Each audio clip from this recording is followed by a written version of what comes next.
సాయంకాల సమయములో సంధ్యాదీపారాధనలో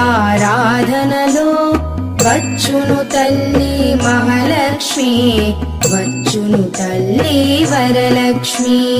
కాళ్లకు గజ్జెలు కట్టింది, మెడలో హారము వేసింది, పిలచిన వెంటనే పలికింది, అడిగినదంతా ఇచ్చింది. సాయంకాల సమయములో సంధ్యాదీపారాధనలో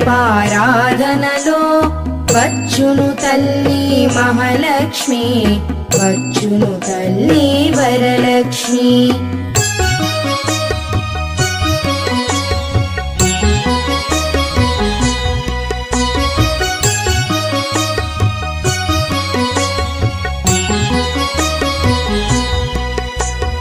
ఘనముల